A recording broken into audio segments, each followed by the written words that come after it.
बंधु माने कार्तिक मासर शुक्ल पक्ष नवमी तिथि को पवित्र अला नवमी बोली कहा जाई थाए।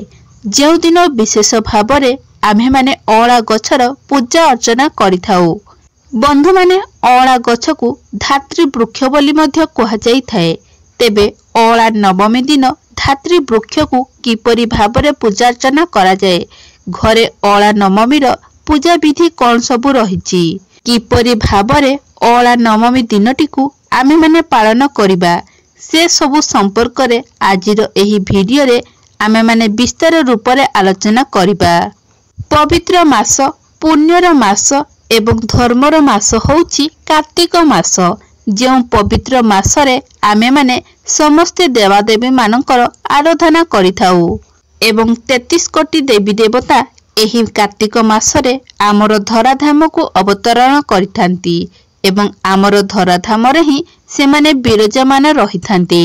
तेणु कार्तिक मास रे सर्व देवादेवींकर पूजा करिबा सहित विशेष करी श्री विष्णुंकर पूजा अर्चना करा जाई थाए एवं कार्तिक पंचक व्रत पालन समय रे स्वयं श्री विष्णुंकर नाम रे जदि आपण लक्षे तुलसी पत्र अर्पण करंती तेबे आपण को विशेष पुण्यर फल प्राप्ति होई थाए बोली मान्यता रही अछि।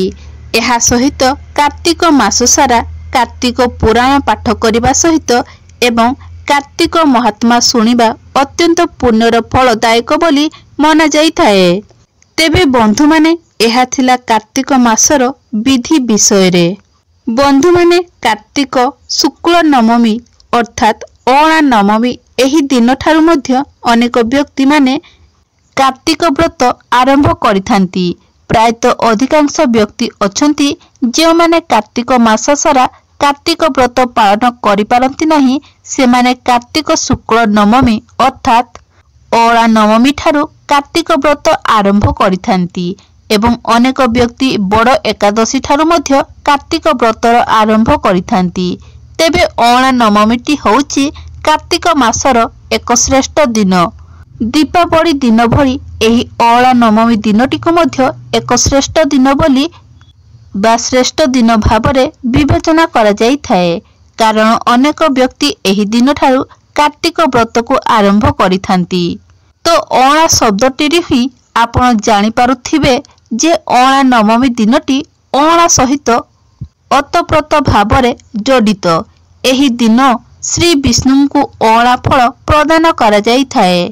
साधारणतः आमर 3टी गछ को अत्यंत पवित्र बोली मान्यता रही अछि। प्रथम रे होउछि तुलसी, द्वितीय रे होउछि मालती एवं तृतीय रे होउछि अला।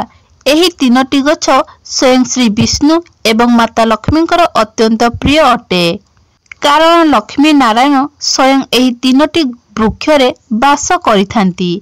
सेथिपई कार्तिक मास सारा विशेष करी पंचुक 5 दिन एही 3टी गछ को विशेष रीतिनीति रे पूजा करा जाई थाए। तेबे अला नवमी दिन अला गछटी को अति विशेष रीति रे पूजा अर्चना करा जाई थाए। एही दिन अला गछ को पूजा करिबा सहित अला गछर परिक्रमा करा जाई थाए एवं अला फल को लक्ष्मी नारायण को समर्पण करा जाई थाए। सर्व देवादेवी को आवाहन करी अला फल मध्य प्रदान करा जाई थाए एवं श्री विष्णु को पूजा रे अला पत्र एवं अला डालर मध्य व्यवहार करा जाई थाए। तेबे कौन रहिछि एहार पूजा विधि? सकाळ ठारू आरंभ करी संध्या पर्यंत अला नवमी दिन आपण घरे किपरि पूजा करिवे? चलित वर्ष अला नवमी केउ दिन रे पडुछि, केउ तिथि रे एवं केउ समय रे एहा पई शुभ रहिछि, से विषय रे आजिर एही वीडियो रे आमी माने जानिबा। तेबे चलित वर्ष अला नवमी अक्टोबर 31 तारिख रे पड़िबाकु जाउछि एवं सेथिपई अला नवमी पई स्वतंत्र पूजा विधि मध्य रही अछि।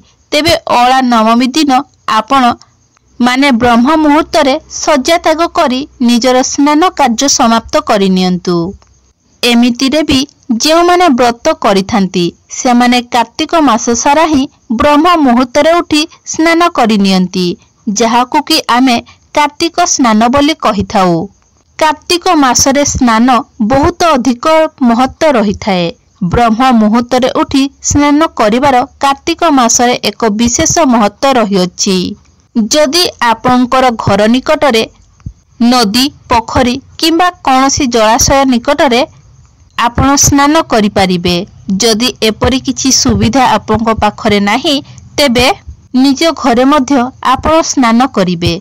तेबे आपण जेउ जलरे स्नान करूछंती सेही जलरे अल्प किछि गंगा जल मिसाई स्नान करिबे एवं स्नान करिबा समय रे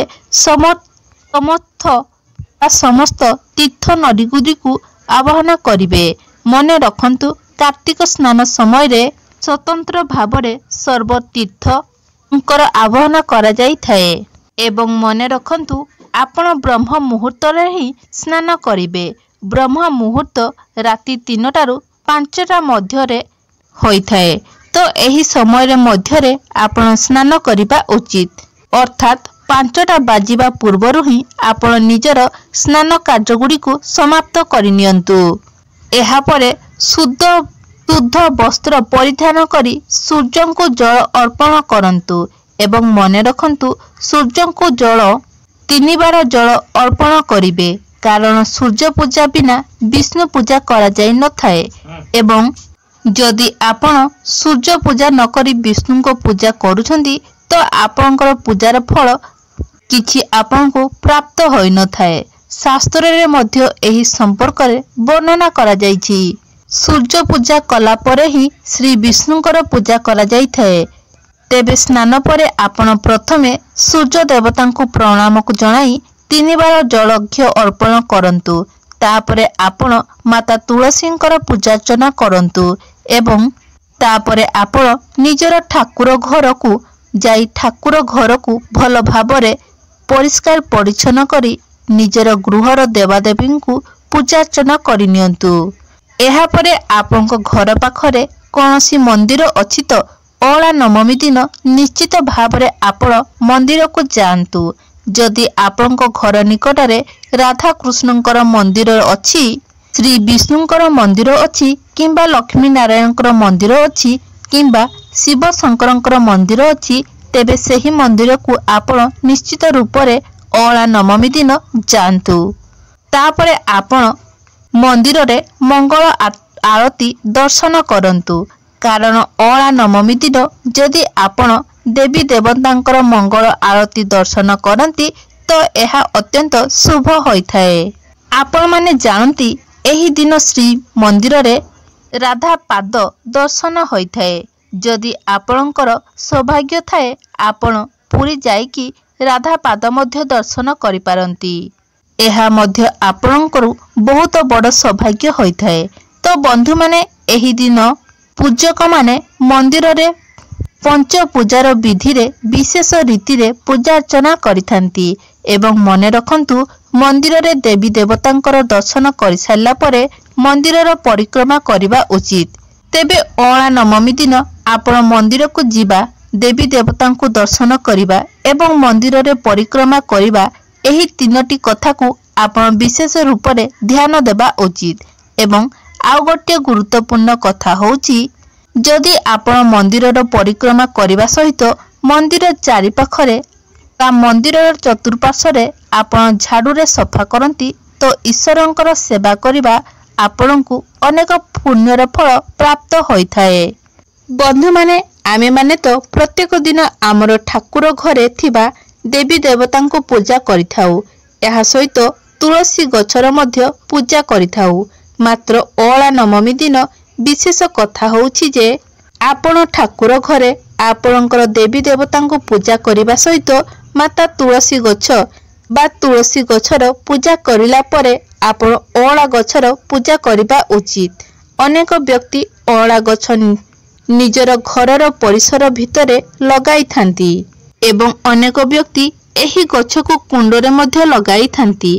तेबे जेउ मानक घर परिसर भितरे अला गछ नाही किंबा सेमाने कुंडरे मध्य अला गछ लगाई नाहंती तो आपण ता पूर्व दिन ठारू गोटिए अला डाल नहीं आसंतु एवं आपनको घर रे गोटिए माटी कुंडरे सेही अला डाल को पति दियंतु।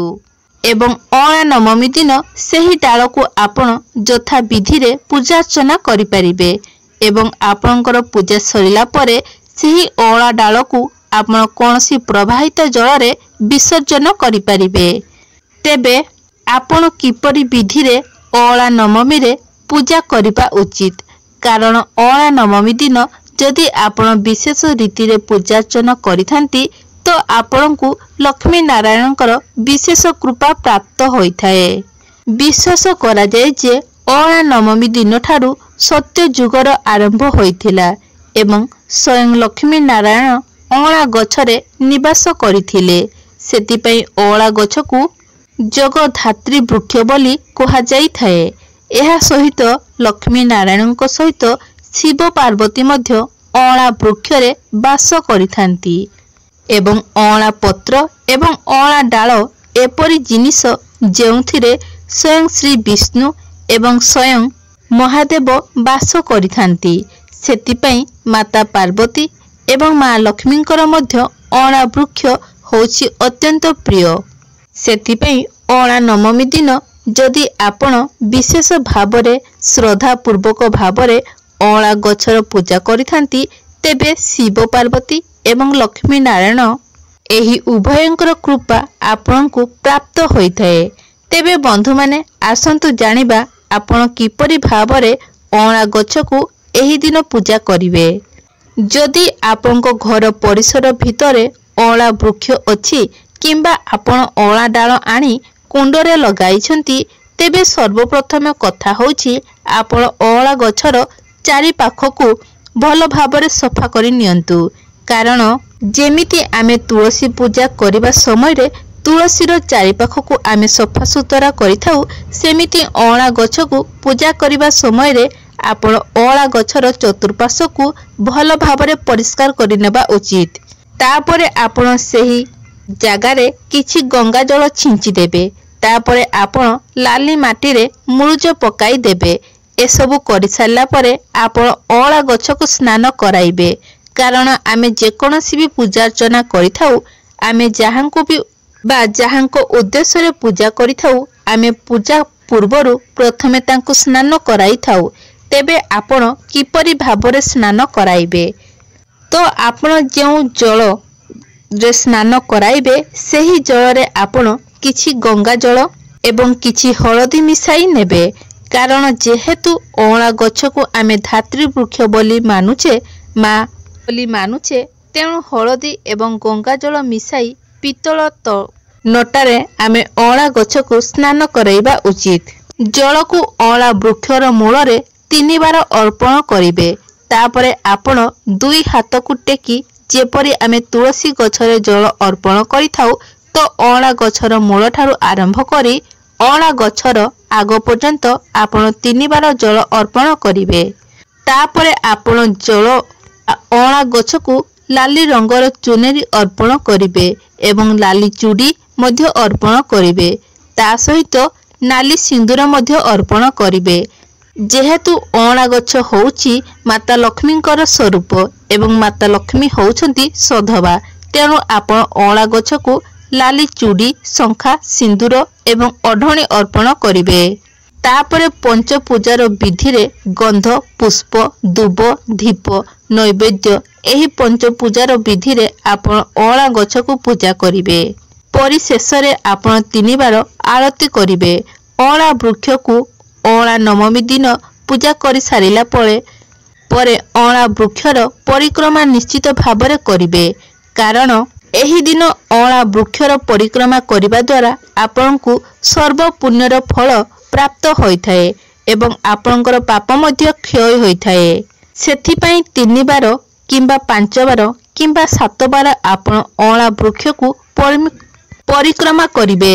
तापरे आपनकर जे मनस्कामना रहिथिबो ताहाको आपण मनरे भाबी ताहाको आपण गोटे सालुक कनारे गुआ गोटे बांधी आपण अळा डालरे बांधी देबे।